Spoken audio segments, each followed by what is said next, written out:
Well, let's move ahead now. We were talking, the 4-year college thing fell apart because World War II broke out. Take your story from there now. Okay, so we were all very patriotic, and it was I don't like to use the word popular, but it was we were all behind going into the war and so forth. Well, the women had to be at least 20 to join. So on my 20th birthday, I went down to join the Waves. The problem was when I got there, they said, we are just beginning this new group. And of course, we all knew that the Japanese were going to invade the West Coast. I mean, we thought we did Sure. at that time. Yeah. So they said the West Coast needs to be guarded. So we're starting this one with the Coast Guard, just beginning the women coming in.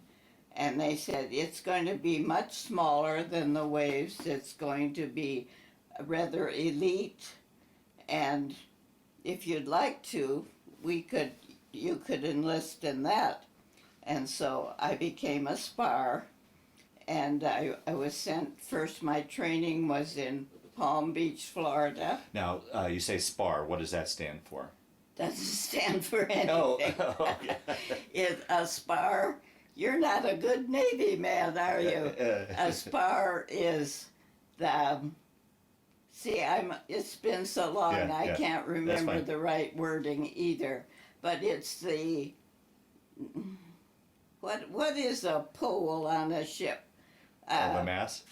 Yeah, it's the main mast on a ship. Okay. And so we were called Spars. Oh, okay.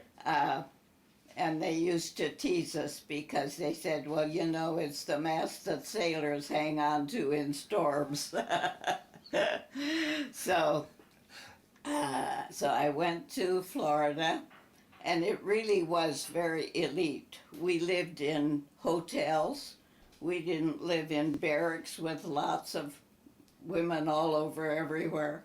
But we did they took out the fancy furniture and put in bunk beds. So we had 4 to a room, but we had a bathroom, for every 4 girls.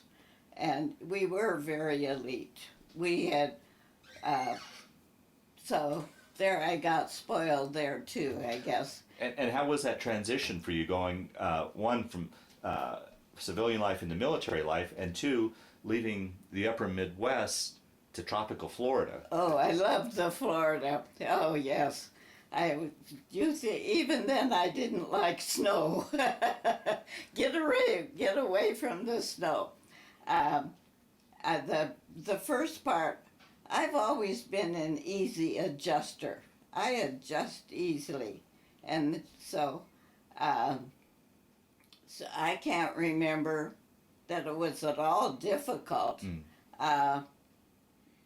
Maybe because that first, when I first got to Florida, it was also new, completely different than I was used to. So that was interesting. And then I got to be a platoon leader. So, and they had to live with the way I did things.